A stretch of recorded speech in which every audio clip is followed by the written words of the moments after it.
Okay, Chris Speaks back for our BCS State About My podcast with Brandon Moseley and former state rep Perry Hooper. I guess we're going to do a little after action review for last night's elections. Let me go ahead and say I'm the biggest idiot out there. Don't ever listen to me on a prediction again because I did not see Doug Jones dominating like that. Bill Baxley had said that Doug told him that he had the black leader support, and I guess they delivered for him. I mean, Democrats are far smarter.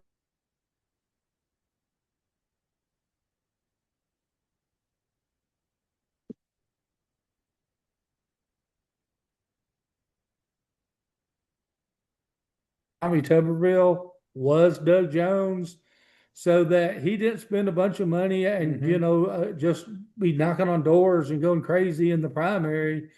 That was a decision he made not to waste money, and the Democrat voters were perfectly good with that. So they kind of let poor Yolanda and Will Boyd and Jamal and Chig Martin go all over the state. They were supporting, I mean, they came out and supported in record numbers um, Doug Jones to be their nominee. So, congratulations to Doug. I mean, I thought it was a pretty lethargic, lazy campaign, but it got out his voters and they came out in numbers for him. Yeah.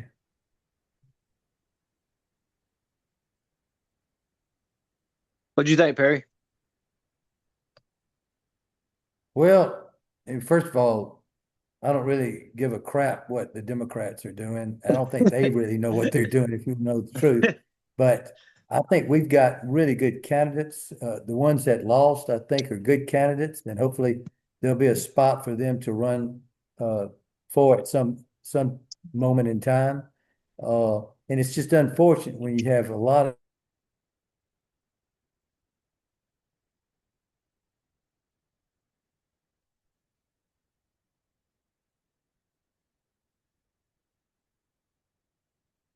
Sting. I see where Jared is just all out running a lot of ads lately. I've seen some of his out there, Jared Hudson, and of course Barry has been running a lot of Trump ads.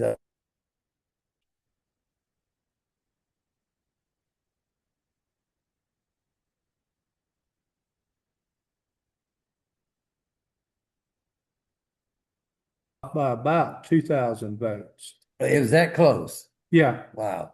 Okay. I knew that night though. 3,000 Steve Marshall fans that showed up, he'd be in the runoff today instead of Jared. Well, Well, I knew coming home that night when they was Steve had a lead and it said Jefferson County only 4% of the vote was in, and Shelby hadn't reported. I said Steve's done.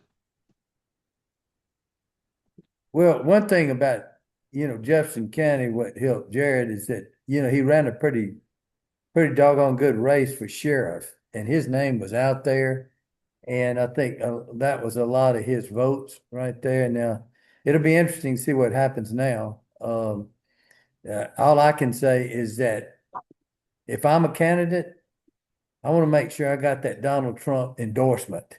And with that endorsement, I think they've got a great chance of Well, you seen that winning the with what runoff. just you seen that with John Wall. I didn't think John was going to win the primary. I thought he'd come in second, but he surged because of that.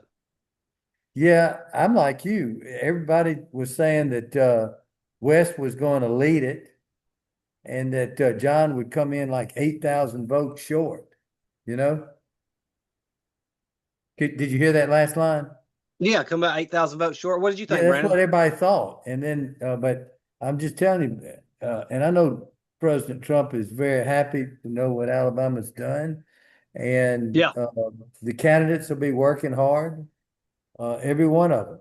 So it'll be interesting. And we talked about this a little bit. The Commissioner of Agriculture race will be quite interesting uh, as well. And I think she's working on a Trump endorsement as we speak. Yeah, Christina McInnis is running against Corey Hill. I think Jack Williams would have been there if Alpha had endorsed him, but Alpha endorsed Corey Hill, the mayor of where is that? Douglasville. Yes. And that was enough. I mean, those Alpha all the people came out and backed their candidate and put him in that runoff. Brandon, I'll just tell you this, my kids, my wife, and all my friends had never heard of him before. None of them had ever heard of him before. But I've met him. He's a really, really nice guy, and I'm sure he'd be a good commissioner. I understand he's a good mayor, but I think Christina has worked this state from top to bottom, and either one of them would be great, but I think she may have the edge at this point, even with the guy having the alpha endorsement. What about that Democrat runoff for Senate? You've got Dakari Lariat versus Everett West.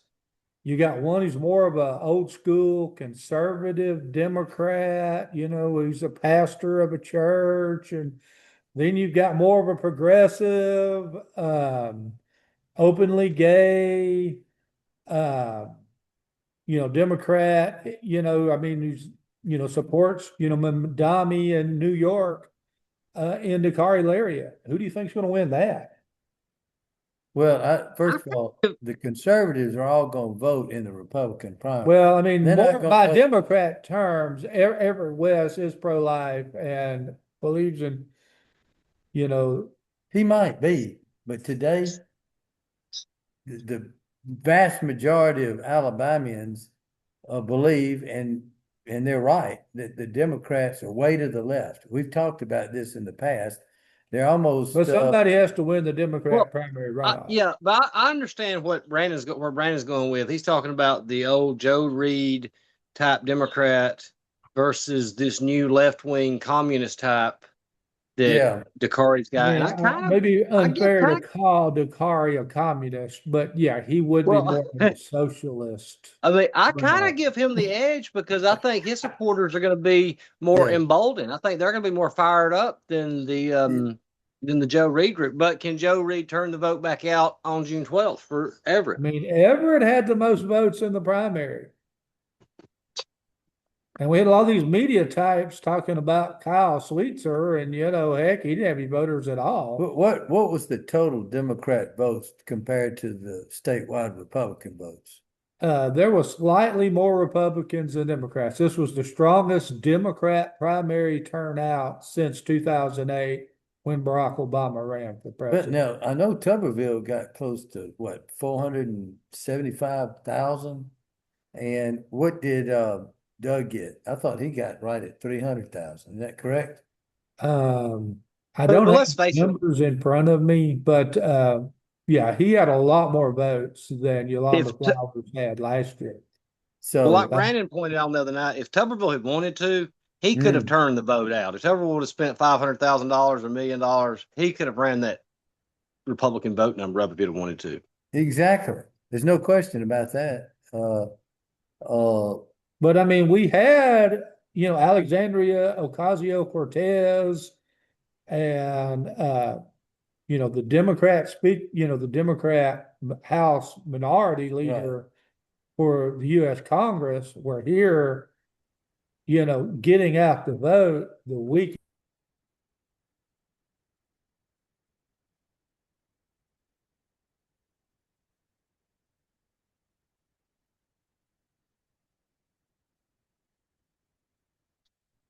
In Madison County and other areas up there are concerned that area has turned purple. And they're concerned that because in some of these races, there were more Democrats that voted in Huntsville than they were Republicans in the primary. Yeah, I do think there were more Democrats in Madison County voting than Republicans. I'm concerned that it's turning purple again, too.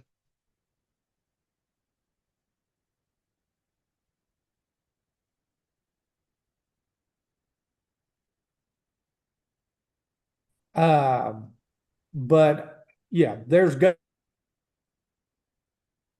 to be national money. There's no way Dale Strong will outspend. It's going to be the Candace woman. I'm not sure, but whichever Democrat wins that, yeah, they're going to be nationally funded. the money will probably favor the Democrat. And they're going to be a get out the vote effort out the wazoo.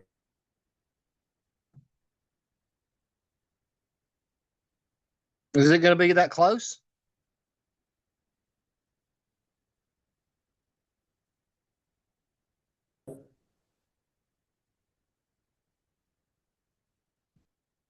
Open up their wallets, and this November 3rd, Dale's going to need their support. Well, let me just say this. Dale, he's worked hard all his life. When he was on the county commission, people liked him because he was a doer and he tried to meet with people all the time. And he continues to do that. He's good with the people. And I think that's what's going to help him win. Now, there's no question he's going to have to raise a good bit of money because the left is going.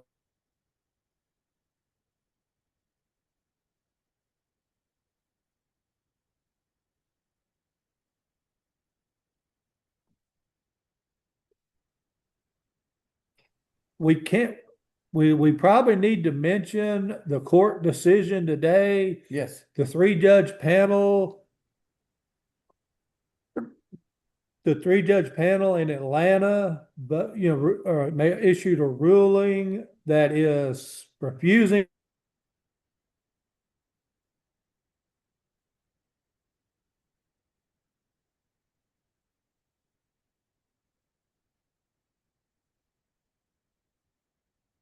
a whole bunch of campaigns that we're about to crank up, especially down in the 1st congressional district and the 2nd congressional district. And on the Democrat side in the 6th congressional district are on hold while we wait to see if the U.S. Supreme Court intervenes and again overrules the 3-judge panel in Atlanta. What'd you say they ruled? You froze on that. They ruled this morning. They ruled that we cannot use that 2023 map and we cannot have a special election on August 11th. Oh, wow. Yeah.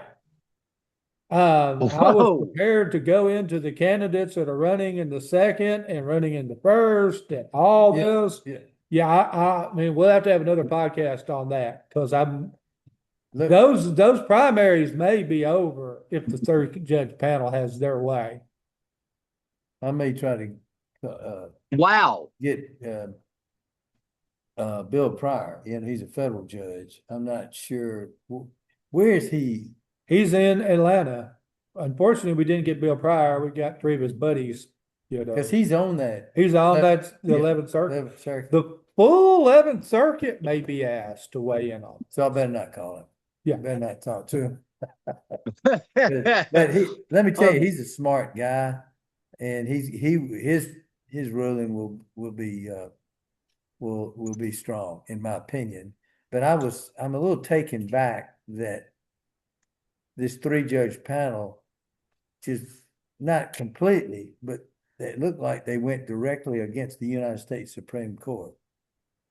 Let me ask you this right maybe here. not on the 2023 redistricting plan itself, but it seems to me the court wanted the legislature to redraw these lines. I mean, the Supreme Court gave an emergency Yes, they did. ruling that they are lifting their injunction on the state of Alabama, and the That's right. 3-judge panel said, hey, we can't let you use the map you drew. So Right. I think it's open defiance of the Supreme Court by the 3-judge panel. I don't have any other way of, defining this. Hey, let me ask y'all this. We had the same thing happen in the Senate districts in Montgomery and Elmore County, where our department, Alabama Attorney General's office asked the judge, hey, based on the ruling, in Milligan that we got from the Supremes, we would like to go back to the legislature's drawn maps and have a special election on August 11th. And the judge in Birmingham said, no, you can't. Hey, let me ask y'all this. Speaking of Madison County, what did y'all think about Brooks and Lomax's race? I Mo think told me. Lomax is a made man now, because I mean, Mo, he Mo, took Mo Brooks down, and when Mo Brooks was campaigning all out, the people of that district said, "Hey, we like the young guy. We don't want to bring back the old guy and revisit Mo, 1984. We're for James Mo, Lomax and the direction he's leading us, and I'll tell you nobody's this, I retired." know this for a fact. I know Lomax had a team of warriors going door to door Yeah. the whole time. And, there's no substitute to hard work. You got a candidate and you got people in your campaign that are going to go door to door to every house in your district. That's pretty strong.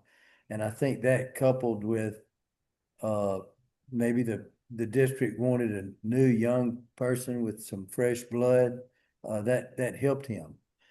And Mo it told bucked the me. trend there, because a lot of incumbents went down. I mean, They sure did. Senator Mo Dan told. Roberts, who's been, I've had on the podcast before, who's a personal friend. He's married to Captain Crunch's daughter.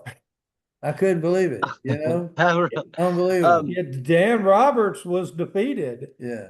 And Mo Greg Albritton, who's one of the 3 or 4 most powerful In the senators, Senate. yeah, Yes. in the Senate, he went down. He got beat by farmer Terry Waters.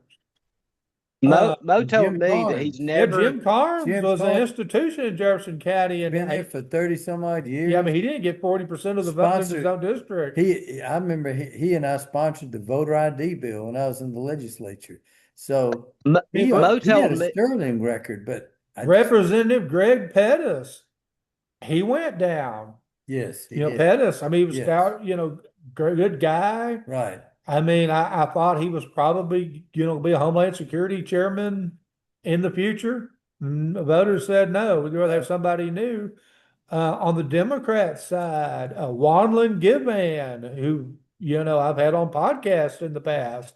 I was stunned with that. Yeah, she got beat in a 3-way where she didn't even go to runoff. She was just done. And Mo Frances told Hope me. Jones is fighting for her political life against Joe Freeman in a runoff down in Baldwin County. Mm-hmm. Mo told me of all the races he's ever been in, Lion Lomax ran the most dishonest campaign and lied about his record more than Katie Britt or anybody else. Well, that's what Mo says, but the people of Madison County in that district said, yeah, we want the young guy. We don't want the really old guy. And I can Chris, sort of understand that. Chris, I'll just tell you this. And I'm friends with Mo. I've always liked Mo. He and I served together. We were like the first, I think we had 10 or 12 Republicans in the House of Representatives in the Alabama House at that time. And we always had a good fight. And Mo was always strong and good. But I just think sometimes people are looking for some new, fresh blood.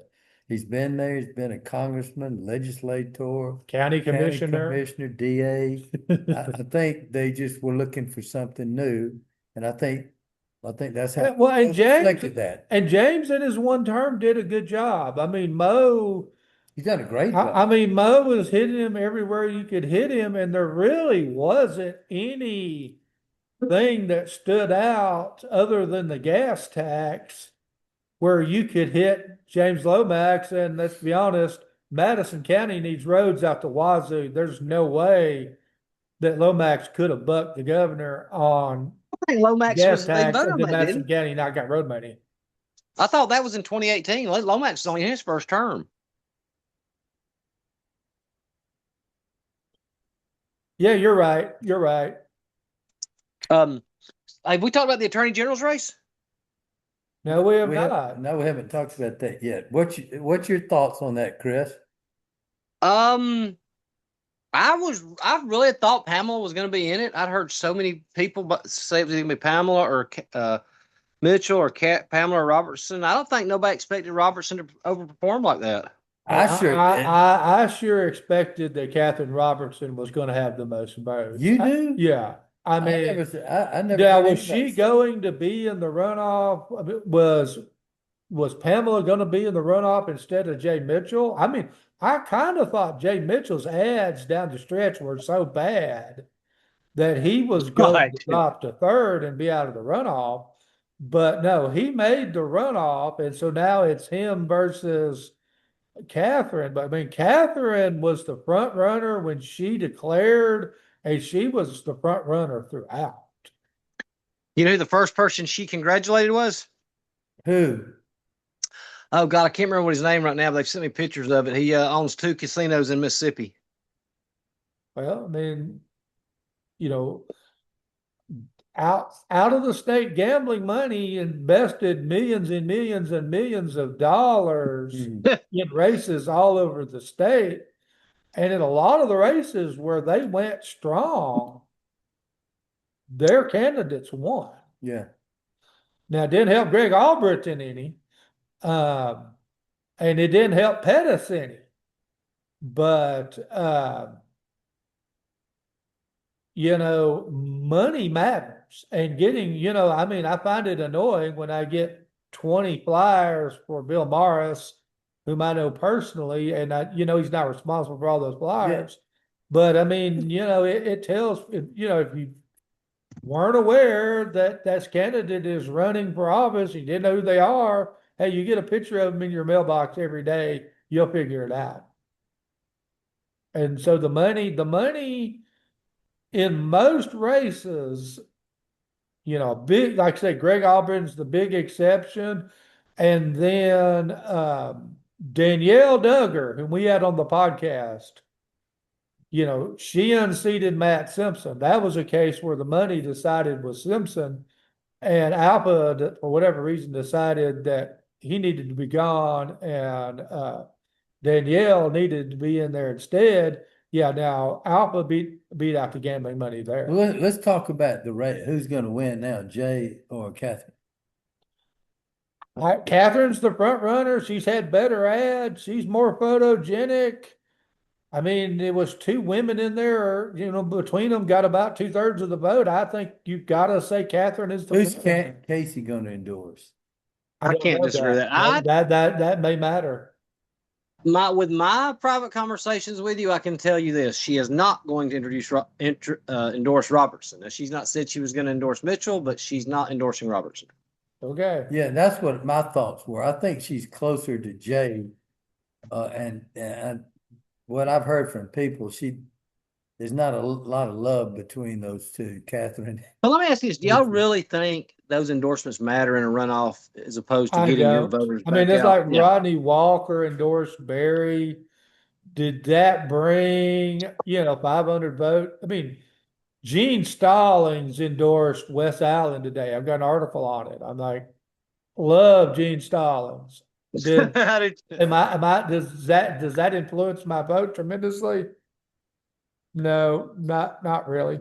Yeah, but the one endorsement that does is Donald J. Trump. That's the endorsement. Because you look, the Barry establishment Moore and John Wall are like, you know, example 1, example 2 of that. Yes. Because the state's establishment was behind Wes Allen. I mean, he had all the trade associations. He had all the senators, representatives, and then from Allen, he had all the lobbyists. Mm-hmm. All the county party chairmen have worked with, and county party people know John Wall. I mean, he traveled the entire state 10 times over. I mean, we had him in the St. Clair County Republican Party all the time, and he always acted like he was excited to be there, and we were his best friends. And I think that's probably how he was with every county party, and that kind of hands-on, you know, deal, and the pretty girlfriend that's about to become Mrs. Wall. I think it all works to his advantage. I mean, and there are so many people that don't like Wes wins this, but no, Wes is I mean, he's done a good job, and he's a good guy, good family, and got a great dad. I couldn't tell you who's going to win that race right now. However, I don't gamble, but if I did, I'd put my money on John Wall. My money's on John. Donald J. Trump endorsement. Yeah. Period.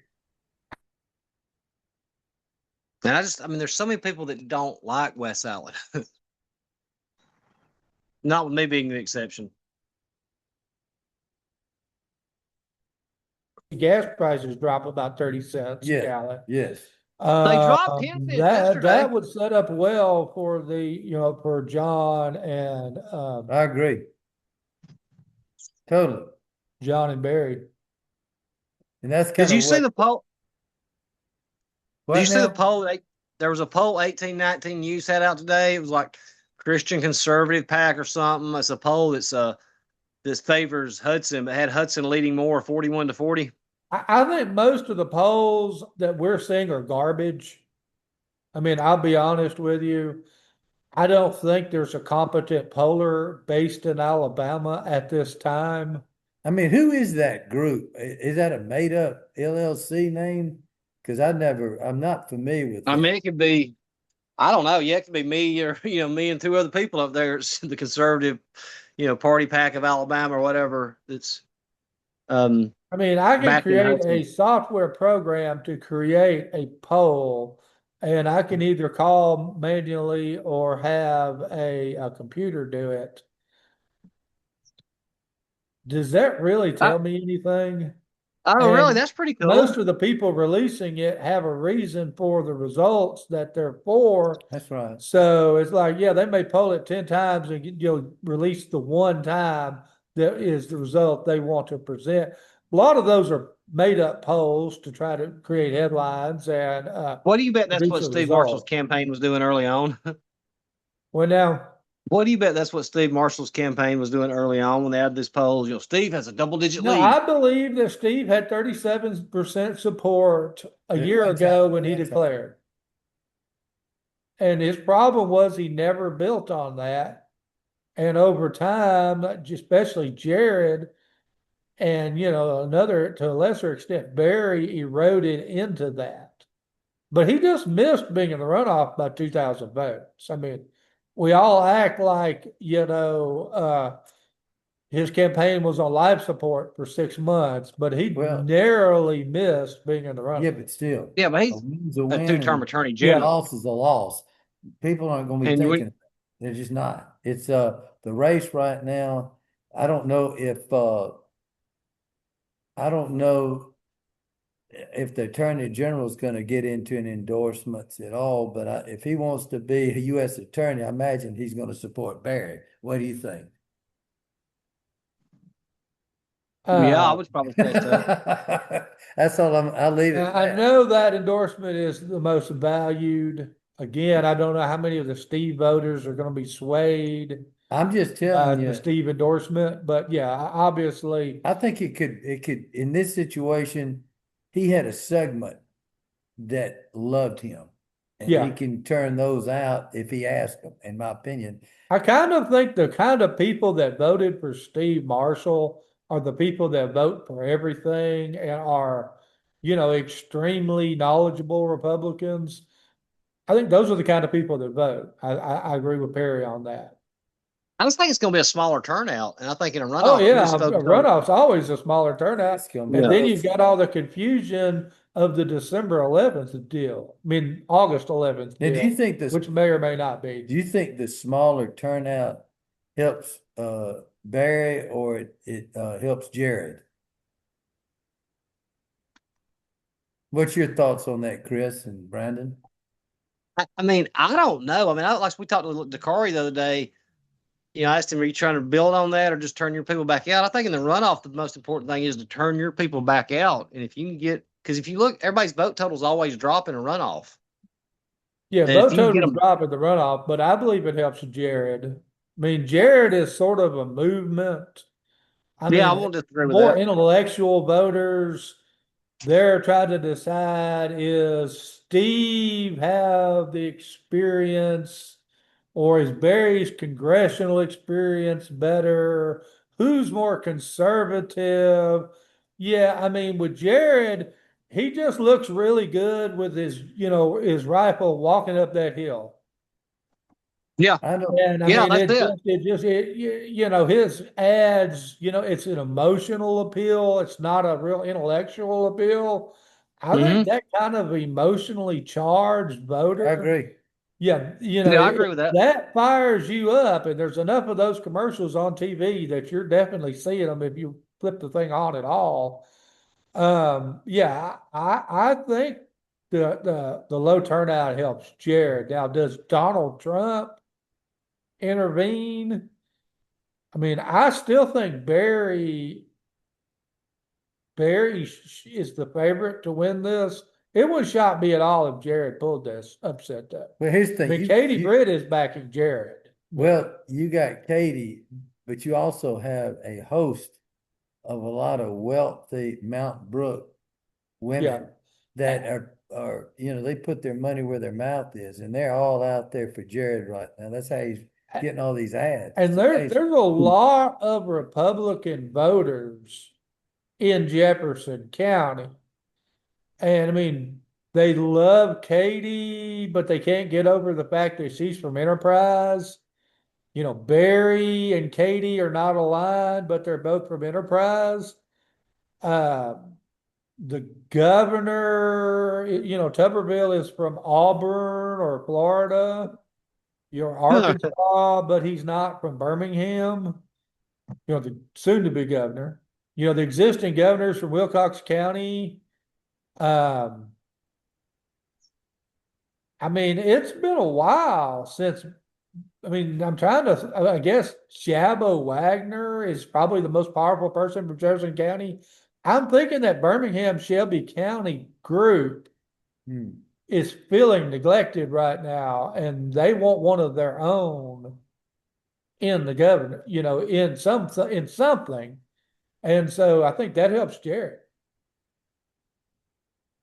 Yeah, I mean, that's where 20% of your state population is at. On the PSC race, we've got a PSC runoff between Chris Beaker III and Jim Ziegler, the former state auditor. If you look at the county by county returns where Odin and Beaker finished, both of them finished about the same. Almost 3/4 of the state voted against them. But is Ziegler always going to do what Ziegler does and win the runoff and then get beat or win the primary and get beat in the runoff? What was Ziegler's numbers? 45%? Yeah, 45%. Ziegler almost won without a runoff, but almost doesn't count. Right. He just needs to. I think he's got a following, Oh yeah. I think and Beaker, I like him. I know him well. I don't think he has any kind of following, but I know Jim does, and I think that's going to help him in this runoff. I think it helps Jim Ziegler that he's running against the incumbent, and I think there's a lot of people upset with Alabama Power Company and the bullcrap rates that they're paying. Yeah, and I think that's going to put Jim Ziegler on the PSC. These are anti-power company votes. Is all it is. What's that, Chris? These are anti-power company votes in that last election. I mean, that's all. We've been seeing this build over the last few cycles. I mean, Robert McCollum, of all people, got 40% of the vote against Twinkle Kavanaugh. Let that sink in. But I mean, that was just sort of an anti-PSC, anti-power. Yeah, that's what I'm saying. Nobody was voting for him. I mean, it's bigger now than it's ever been. Yeah, I mean, it's people. I mean, fortunately for Alabama Power, this has not been a really hot April and May. So that bill's not what it could have been. But I mean, for Beaker's sake, I hope that power bill doesn't arrive on June 10th. Yep. We better let you go. We've had Perry on for a long time. He needs to you got another meeting to go to. All right. Good talking to you as always, Perry. And let's do this again, do a prediction right before the runoff. I look forward to that, my friend. Always great to be with you, Chris. Yeah. And call Fob for me. I will. I will try to do that this afternoon. Thanks. All right. Thanks, Brandon. Good show, Brandon. Thanks for being on, Barry. Thank you, sir.